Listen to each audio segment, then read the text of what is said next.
जांच से हम कैसे मान लेंगे कि वो सत्य का अवतार है। कहा जांच क्या, जांच करना है। हाँ महाराज, गुरु विश्वामित्र जी से गुरु वशिष्ठ बोलते हैं कि जांच करने में कहीं उसकी जीत हो जाए तब।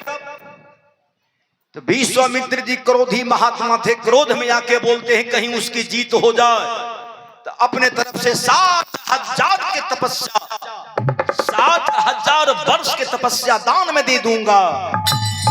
और सुन लीजिए गुरु वशिष्ठ, कहीं उसकी हार हो गई तो राजा रानी लड़का तीनों के आग में जलाकर खाक कर दूंगा। पसंद है? तो गुरु वशिष्ठ भी हाथ में लाए थे,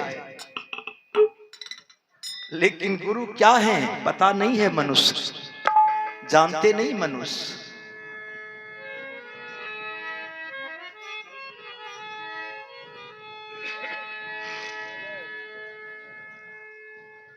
जो भविष्य में नहीं लिखा है गुरु कहने से होता है।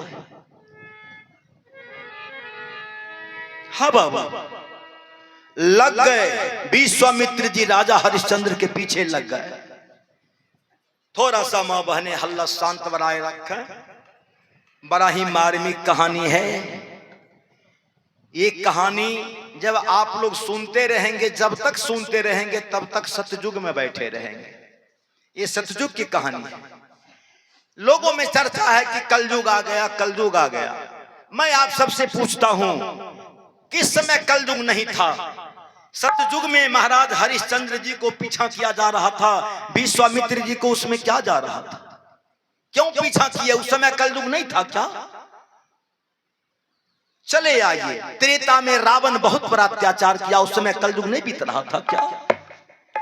चले आइए, द्वापर में कंस बहुत बड़ा अत्याचार किया, उस समय नहीं बीत रहा था कलयुग क्या? कलयुग में तो सस्ता भक्ति है। कलयुग केवल नाम आधारा, सुमरी सुमरी नर उतर ही पारा। एक घड़ी आधो में पुनियाद। कितना सस्ता भक्ति है बाबू। तुलसी संगत साधक, हरे करोट अपराध। अब क्या चाहते हैं? कलयुग ऐसे तो युग नहीं है जो नर करे विश्वास। क्या कहना है बाबा? किस समय में कलयुग नहीं बीत रहा था? सतयुग, द्वापर, त्रेता, कलयुग हमेशा बीतते रहता।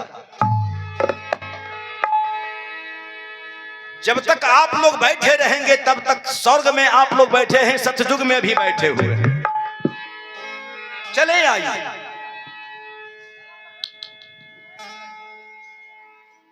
महाराज हरिश्चंद्र जी पलंग पर लेटे हुए खर्राटा खींच रहे थे। महारानी सेव्या दोनों हाथ हरिश्चंद्र जी पांव के ऊपर, मस्तक पलंग वाला पासी के ऊपर, पूरे शरीर नीचे, आंख बंद है, खर्राटा खींच रही है। 5 साल का लड़का रोहित कुमार बगल में, वो भी सोया हुआ खर्राटा खींच रहा था। ठीक उसी समय में विश्वामित्र जी अज्ञात ब्राह्मण के वेश बनाकर आए और मन में रखे कि राजन ये राज चाहिए। तो स्वप्न में ही राजा हरिश्चंद्र जी बोलते हैं, ले लो ब्राह्मण देवता, ये सारा राज आपका है। विश्वामित्र जी मन में सोचने लगे कि बड़ा चौटाहा है, बड़ा नमहर से पाला पड़ गया है हमें, लेकिन पीछे छोड़ेंगे कैसे? अरे हाथ बढ़ाया, केवल मन में रखा, मुंह खोलकर कहा नहीं, केवल मन में रखा और हाथ बढ़ा दिया कि राजन ये राज चाहिए। उधर से कह दिया स्वप्न में ही कि ले लो ब्राह्मण देवता, ये सारा राज्य आपका है। यदि हम पीछा छोड़ देते हैं तो 60,000 वर्ष की तपस्या हमारी चली जाएगी।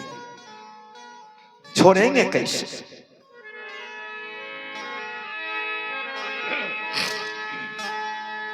हाँ बाबा, आज सवेरे में जब महाराज हरिश्चंद्र जी जगते हैं, विश्वामित्र जी उसी समय लौट गए। सवेरे में जब जगते हैं नींद से, तमाम चौराहे चौराहे पर बोर्ड में लिखवा कर टंगवा दिया गया कि आज से इस राज्य का राजा हरिश्चंद्र नहीं, आज से इस राज्य का राजा कोई अज्ञात ब्राह्मण है। जब वो आएंगे तो हरिश्चंद्र जी को गद्दी से हटा दिए जाएंगे। अब इधर सोचते हैं कि थोड़ा सा अपने धर्म पत्नी को जानकारी दे देता हूं। तो महाराज हरिश्चंद्र जी पति और पत्नी में बात करने गए कि महारानी, हाँ स्वामी, आज मैं रात में एक स्वप्न देखा हूं। तो महारानी भी बोलती है, स्वामी मैं भी रात में एक स्वप्न देखी हूं। तो महाराज बोलते हैं, तो पहले तुम ही बताओ तुम क्या देखी है।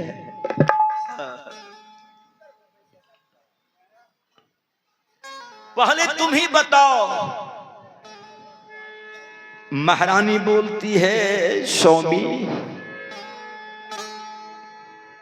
सब स्वप्न में से एक जो है बड़ी खतरनाक का स्वप्न है। कहा कैसा है, कहो ना। कि सुतल रहलो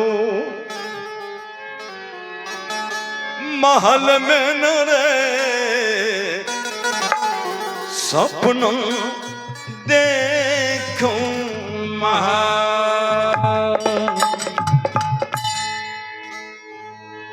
रानी चला बता चकिनर,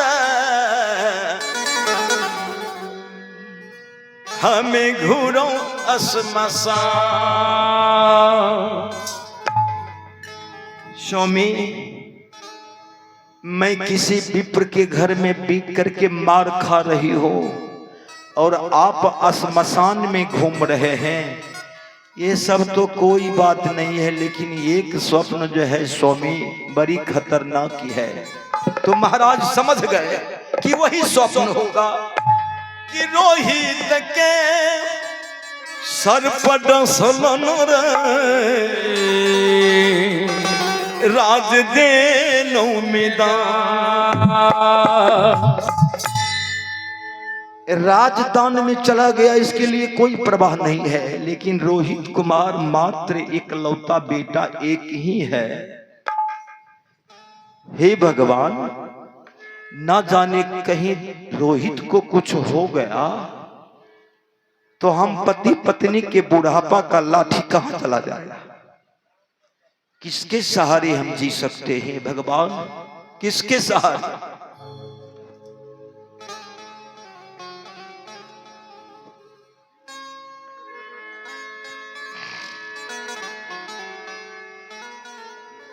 इतने देर में वो अज्ञात ब्राह्मण मन में सोचा कि रात में जो हम जाल फेंके थे, आगे बढ़ के देखते हैं कि मछली शिकार फंसता है या नहीं फंसता। जो कसाई बन जाते हैं उसके हृदय से दया कुछ देर के लिए हट जाता है। अभी आमने सामने आए हैं और बोलते हैं महाराज हरिश्चंद्र जी के सामने आके, राजन कुछ ख्याल है। वो चेहरा से पहचान कर गए, चेहरा से पहचान कर गए कि यही ब्राह्मण है रात में जो स्वप्न में दान मैंने किया था। खड़े हो गए राजा हरिश्चंद्र और दिन राजा का सिंहासन पर बैठ के राजा वाला मुकुट लगाकर राज का काम चलवाते थे। आज मंत्री का सिंहासन पर बैठ गए महाराज, मंत्री वाला मुकुट लगाकर राज का काम चल रहा है। जो ही बोलते हैं कुछ ख्याल है राजन। कहा हाँ ब्राह्मण देवता ख्याल है। कहा क्या ख्याल है। कहा ये सारा राज आपका है। कहा रे गद्दी पर बैठ के तुमने राज चला रहा है और बोलता है कि सारा राज आपका है। कहा महाराज शायद आप भूल कर रहे हैं, आपको देखने में भूल हो रही है। आप अच्छे ढंग से देखिए, राजा का सिंहासन तो खाली है, वो मुकुट